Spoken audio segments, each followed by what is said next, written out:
জীবনে যত রকমের ঝড় তুফান আসুক, অস্থির হওয়া যাবে না, অধৈর্য হওয়া যাবে না। করণীয় কি? যা হওয়ার হোক, যেমন হওয়ার হোক, আমার একজন মালিক আছে। আমাদের একজন মালিক, তিনি সবকিছু দেখেন, তিনি সবকিছু শুনেন, এমন একজন মালিক আমার সাথে এখন যা হচ্ছে সব ওনার নজরে আছে। আর উনি চাইলে সেকেন্ডে রাত দিন হয়ে যায়, দিন রাতে রূপান্তর হয়। যিনি কোন বললে ফায়াকুন হয়ে যায়, এমন একজন মালিক আমাদের। এরকম একজন মালিক থাকতে আমাদের টেনশন করার কোনো দরকার। আমাদের কাজ হচ্ছে যে ওনার হুকুমের অপেক্ষা করা। ওনার হুকুমের, সবাই বলেন না, ওনার হুকুমের। উনি যাই দিবেন সেটাই খুশি মনে আমরা আপন করে নিব। অধৈর্য, অস্থির হব না। চিৎকার দিয়ে বলেন ইনশাআল্লাহ। আরো জোরে বলেন ইনশাআল্লাহ। মনে রাখবেন, ধৈর্য এমন একটা নিয়ামত যেটার ফল আসবেই। ধৈর্যের ফল এটা আপনার চাচা, জেঠা, কাকা, মামা যতই যারাই অত্যাচার করুক না কেন,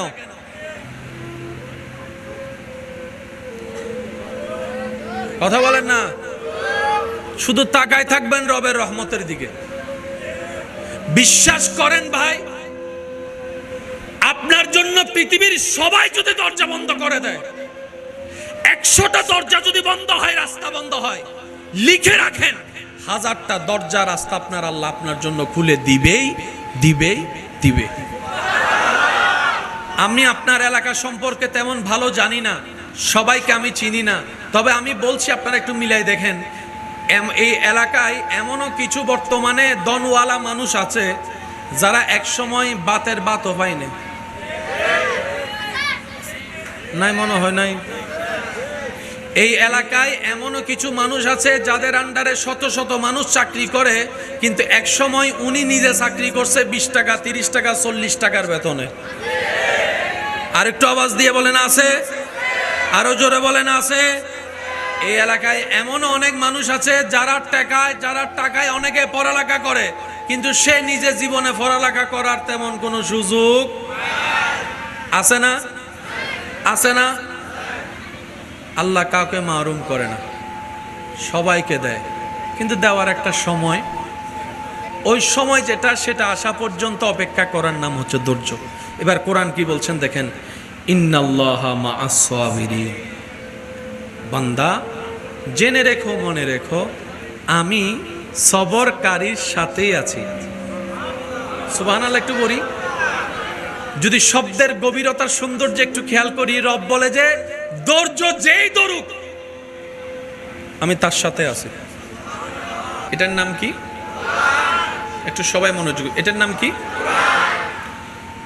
আপ টু বটম, শুরু থেকে শেষ, প্রত্যেকটা হরফ রব্বুল আলামিনের কালাম।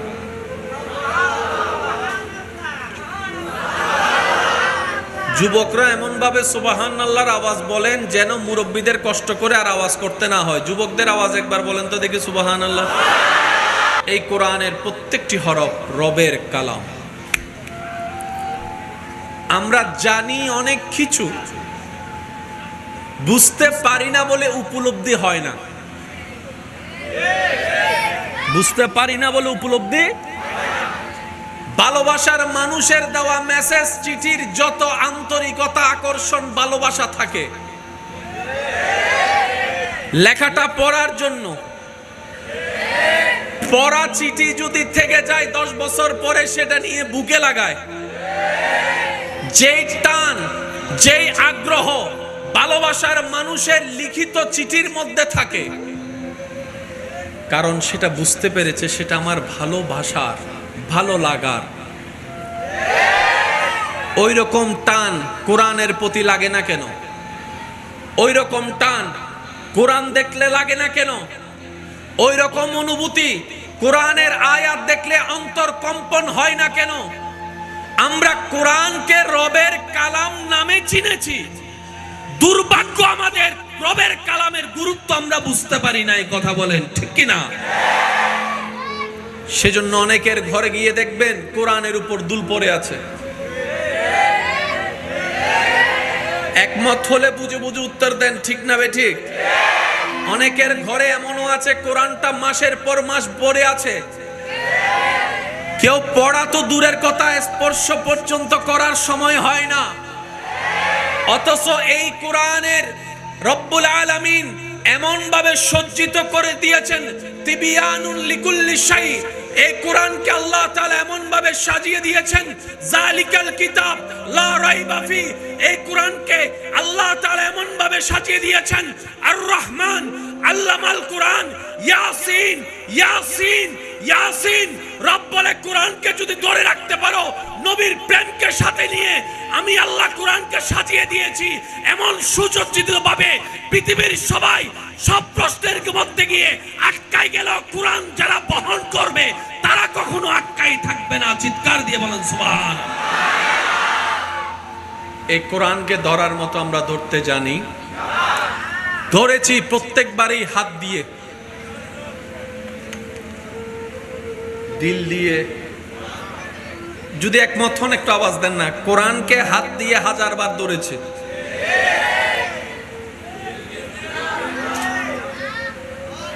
ব্যর্থতা আমাদের ওই জায়গায়। এবার আসেন, জগৎ বিখ্যাত পাওয়ারফুল ব্যক্তি যার কাছে থাকে, তার এলাকায় এসে বুক ফুলাই চলে। সনহরার মাটিতে তার পা পড়ে না। তার কোটিপতি, সে কোটিপতি নয়, কিন্তু ওই লিডারের সাথে থাকতে থাকতে আওয়াজ দেন না রে ভাই, সেও বিশিষ্ট দানবীর হয়ে যায়। মানুষের পকেট থেকে নিয়ে মানুষকে দান করে, অর্জন করে, কামাই না। কথা বলেন ঠিক কিনা? যে জায়গায় মুসলমানের রব হচ্ছেন এমন একজন, যিনি খালিক, যিনি মালিক, যিনি রহমান, যিনি রহিম, যিনি সত্তার, যিনি গফফার, যিনি জুল জালালে ওয়াল ইকরাম, এমন একজন রব যে মুসলমানের রাহমাতুল লিল আলামিন, নবী জগতের নক্ষত্র। সুবহানাল্লাহ বলতে থাকে। যাদের আমার মতো গুনার পাল্লা ভারী, সওয়াবের পাল্লা কম, তারা জোরে জোরে বলতে থাকেন সুবহানাল্লাহ। এমন একজন নবী পেয়েছি যিনি নবী জগতের উজ্জ্বল নক্ষত্র। এমন একজন নবী পেয়েছি যিনি নবী জগতের মধ্যে রাজ মুকুট। যেমন একজন নবী পেয়েছি যিনি হাবিবুল্লাহ, যিনি রাহমাতুল লিল আলামিন, যিনি রাউফুর রহিম, যিনি ইমামুল মুরসালিন, যিনি খাতামান নবীন, যার বেড়াতে যাওয়াটা হয় মেরাজ। নবীর উম্মতের আওয়াজ লাগবে, আরো জোরে বলেন সুবহানাল্লাহ। যার বেড়াতে যাওয়াটাই মেরাজ, যার বাহনটা হয়ে যায় বোরাক, যার বাহন হয়ে যায় বোরাক, যার ঘুরতে যাওয়া কদম রাখা হয়ে যায় জান্নাত। এইরকম একজন নবী পেলাম, ওই রকম একজন রব পেলাম, এরকম একটা কিতাব পেলাম। এত কিছু শ্রেষ্ঠ পাওয়ার পরে পিছনে কেন আমরা? প্রশ্নটা যদি নিজেকে একবার করি, উত্তরটা আসবেই এটা, রবকে পেয়েছো কিন্তু লালন ধারণ করার মতো ধারণ করতে আমরা জানিনি। নবী আমরা পেয়েছি শ্রেষ্ঠ, কিন্তু নেওয়ার মতো নিতে জানিনি আদর্শ। কোরআন পেয়েছি আমরা সত্য, কিন্তু বুকে ধারণ করার মতো ধারণ আমরা করতে জানিনি। ইসলাম ধর্ম পেয়েছি শ্রেষ্ঠ, কিন্তু মানার মতো মানতে আমি, আপনি, আমরা কেউ পারিনি। ব্যর্থতা আসলে আমাদের কারণে, নিজের পায়ে নিজে আমরা কুড়াল মেরে দিয়েছি। কথা বলেন ঠিক কিনা? দোষ কার? এ আওয়াজ ছোড়ো কি? সাম্যতুন, ফিজুনতুন, ডাইনেতুন, বামতুন, বেগুন, একই আওয়াজে হনসে দোষ হার। দোষ কাদের? দোষ কাদের? ব্যর্থতা কাদের? কমতি কাদের? সব দোষের মূল না হয় রব আমাদেরকে কোনো কিছুতে কমতি দেয় নাই। বাঁচার জন্য কিডনি দরকার আছে, নিজের মধ্যে দেখেন আল্লাহ আপনাকে 2টা কিডনি দিয়েছে।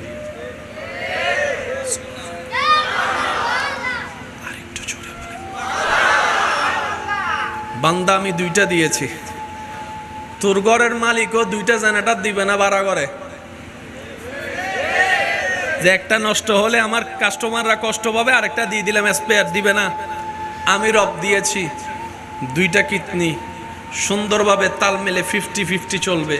কোনো কারণে যদি একটা, তোর সমস্ত ব্যর্থতার কারণে যদি কোনো কারণে একটা নষ্ট হয়েও যায়, আরেকটা দিয়ে চালাই নিতে পারবি, আরেকটা দিয়ে চালাই নিতে পারবি। দেখার জন্য চোখ দরকার, একটা দিয়েও দেখা যায়, আরেকটা দিয়েও দেখা যায়। রব বলে যে আমি একটা দিব না, দুইটা চোখ দিয়ে দিলাম দেখার জন্য। সুবহানাল্লাহ। বান্দারে শোনার জন্য কেউ তোরে ডান থেকে ডাকবে, কেউ তোকে বাম থেকে ডাকবে, কেউ তোকে সামনে থেকে ডাকবে, কেউ পিছন থেকে ডাকবে, কেউ কর্নার থেকে ডাকবে। কোন দিকের আওয়াজ আসলে কোন দিকে তাকাবি সেটা শোনার জন্য কানের দরকার। আমি রব তোকে দুইটা কান দিব, একটা দিব না।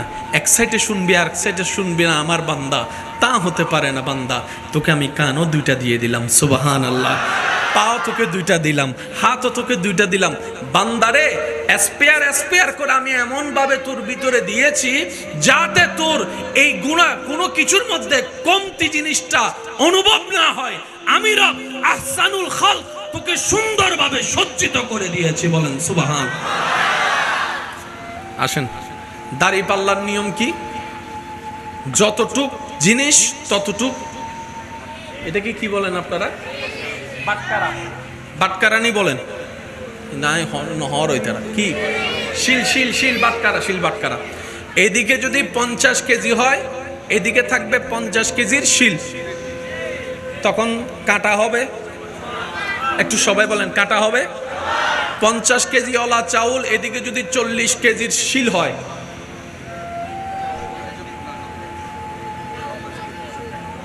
ঠিক আছে? বরাবর মিল, কাঁটাও বরাবর মিল। আল্লাহ তাআলা কত চমৎকার ভাবে মানুষ সৃষ্টি করেছেন। আর একটু জোরে। যত রকমের ঝড় তুফান আসুক, অস্থির হওয়া যাবে না, অধৈর্য হওয়া যাবে না। করণীয় কি? যা হওয়ার হোক, যেমন হওয়ার হোক, আমার একজন মালিক আছে। আমাদের একজন মালিক, তিনি সবকিছু দেখেন, তিনি সবকিছু শুনেন, এমন একজন মালিক আমার সাথে এখন যা হচ্ছে সব ওনার নজরে আছে। আর উনি চাইলে সেকেন্ডে রাত দিন হয়ে যায়, দিন রাতে রূপান্তর হয়। যিনি কোন বললে ফায়াকুন হয়ে যায়, এমন একজন মালিক আমাদের। এরকম একজন মালিক থাকতে আমাদের টেনশন করার কোনো দরকার। আমাদের কাজ হচ্ছে যে ওনার হুকুমের অপেক্ষা করা। ওনার হুকুমের, সবাই বলেন না, ওনার হুকুমের। উনি যাই দিবেন সেটাই খুশি মনে আমরা আপন করে নিব। অধৈর্য অস্থির হব না। চিৎকার দিয়ে বলেন ইনশাআল্লাহ। আরো জোরে বলেন ইনশাআল্লাহ। মনে রাখবেন, ধৈর্য এমন একটা নিয়ামত যেটার ফল আসবেই। ধৈর্যের ফল এটা আপনার চাচা, জেঠা, কাকা, মামা যতই যারাই অত্যাচার করুক না কেন,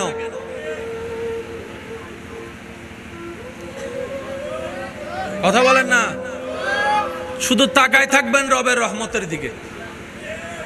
বিশ্বাস করেন ভাই, আপনার জন্য পৃথিবীর সবাই যদি দরজা বন্ধ করে দেয়, 100টা দরজা যদি বন্ধ হয়, রাস্তা বন্ধ হয়, লিখে রাখেন 1000টা দরজা রাস্তা আপনার আল্লাহ আপনার জন্য খুলে দিবেই। আমি আপনার এলাকা সম্পর্কে তেমন ভালো জানি না, সবাইকে আমি চিনি না, তবে আমি বলছি আপনারা একটু মিলাই দেখেন। এই এলাকায় এমনও কিছু বর্তমানে দনওয়ালা মানুষ আছে যারা একসময় বাতের বাতও পায়নি। নাই মনে হয় নাই। এই এলাকায় এমনও কিছু মানুষ আছে যাদের আন্ডারে শত শত মানুষ চাকরি করে, কিন্তু এক সময় উনি নিজে চাকরি করছে 20 টাকা, 30 টাকা, 40 টাকার বেতনে। আরেকটু আওয়াজ দিয়ে বলেন আছে। আরো জোরে বলেন আছে। এই এলাকায় এমনও অনেক মানুষ আছে যারা টাকায় অনেকে পড়ালেখা করে, কিন্তু সে নিজে জীবনে পড়ালেখা করার তেমন কোনো সুযোগ আছে না। আল্লাহ কাউকে মাহরুম করে না, সবাইকে দেয়, কিন্তু দেওয়ার একটা সময় ওই সময় যেটা সেটা আসা পর্যন্ত অপেক্ষা করার নাম হচ্ছে ধৈর্য। এবার কোরআন কি বলছেন দেখেন, ইন্নাল্লাহা মাআস সাবিরিন, বান্দা জেনে রেখো, মনে রেখো, আমি সবরকারীর সাথেই আছি। সুবহানাল্লাহ। একটু বলি, যদি শব্দের গভীরতার সৌন্দর্য একটু খেয়াল করি, রব বলে যে ধৈর্য যেই ধরুক আমি তার সাথে আছি। এটার নাম কি? একটু সবাই মনোযোগ, এটার নাম কি? আপ টু বটম, শুরু থেকে শেষ প্রত্যেকটা হরফ রব্বুল আলামিনের কালাম।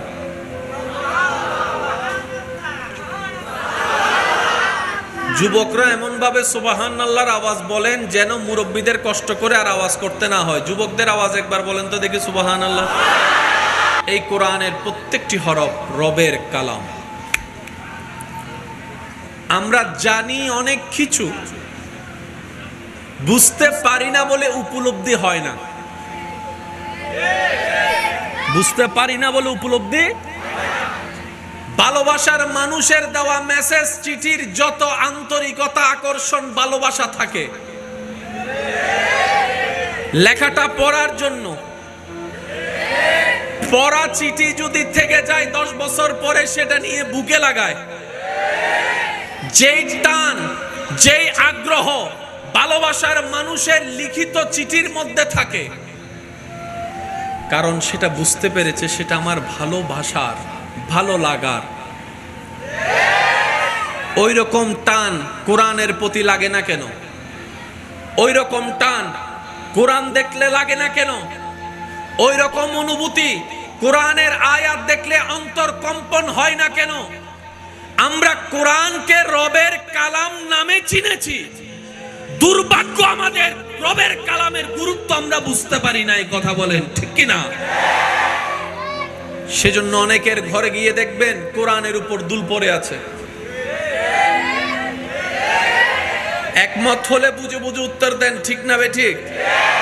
অনেকের ঘরে এমনও আছে কোরআনটা মাসের পর মাস পড়ে আছে, কেউ পড়া তো দূরের কথা, স্পর্শ পর্যন্ত করার সময় হয় না।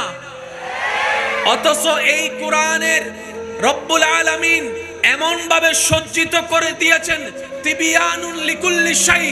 এই কোরআনকে আল্লাহ তাআলা এমন ভাবে সাজিয়ে দিয়েছেন, জালিকাল কিতাব লা রাইবা ফি। এই কোরআনকে আল্লাহ তাআলা এমন ভাবে সাজিয়ে দিয়েছেন, আর রহমান আল্লামাল কোরআন, ইয়াসিন ইয়াসিন ইয়াসিন। রব বলে কোরআনকে যদি ধরে রাখতে পারো, নবীর প্রেমকে সাথে নিয়ে আমি আল্লাহ কোরআনকে সাজিয়ে দিয়েছি এমন সুসজ্জিত ভাবে, পৃথিবীর সবাই সব প্রশ্নের মধ্যে গিয়ে আটকাই গেল, কোরআন যারা বহন করবে তারা কখনো আটকাই থাকবে না। চিৎকার দিয়ে বলেন সুবহানাল্লাহ। এই কোরআনকে ধরার মতো আমরা ধরতে জানি, ধরেছি প্রত্যেকবারই হাত দিয়ে, দিল দিয়ে। যদি একমত হন একটু আওয়াজ দেন না। কোরআনকে হাত দিয়ে 1000 বার ধরেছে।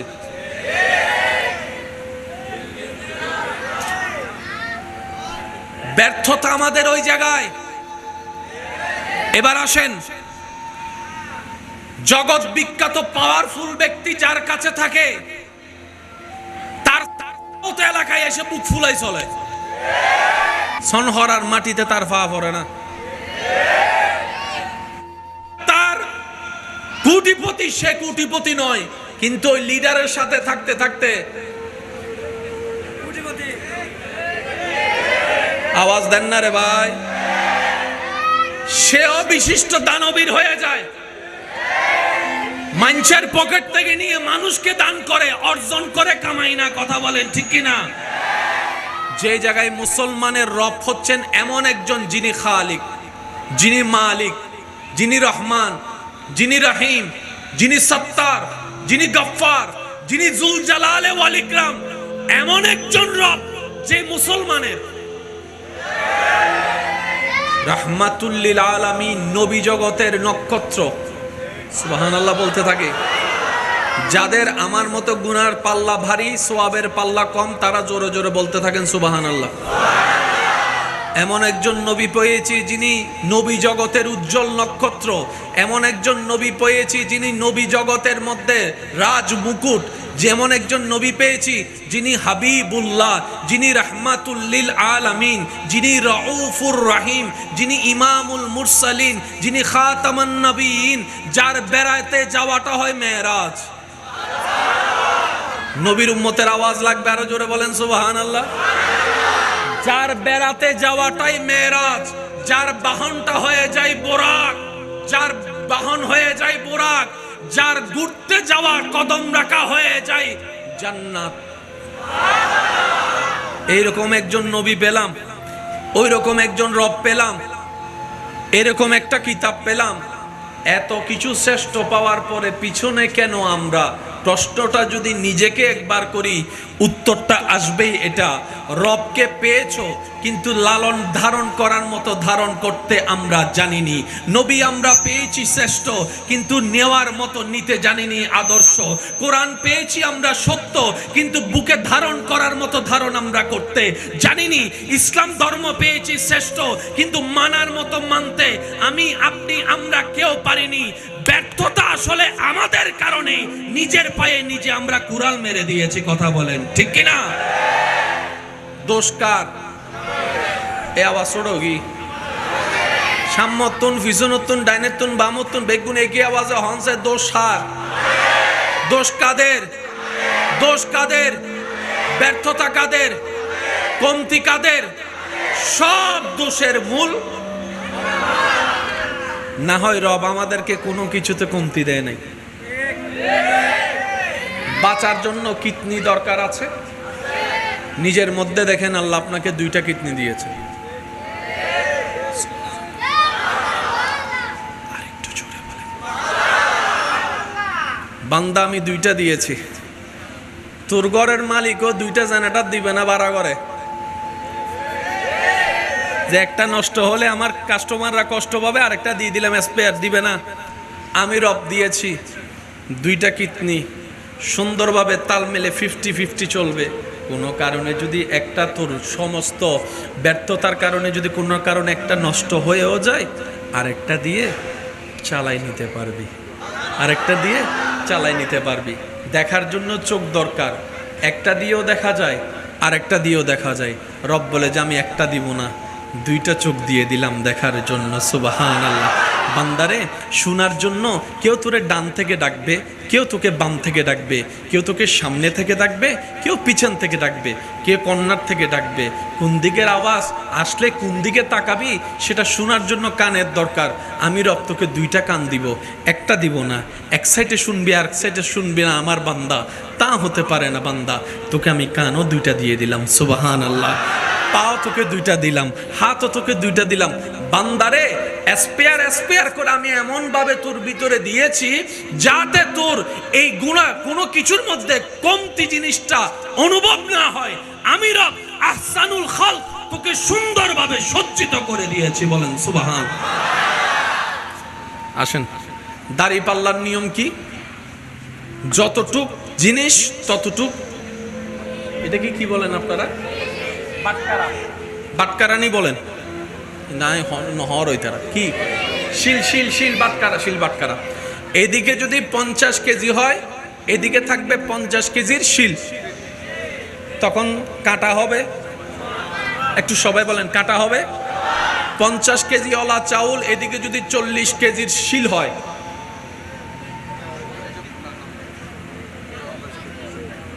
ঠিক আছে?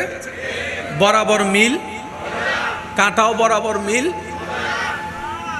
আল্লাহ তাআলা কত চমৎকার ভাবে মানুষ সৃষ্টি করেছেন। আর একটু জোরে।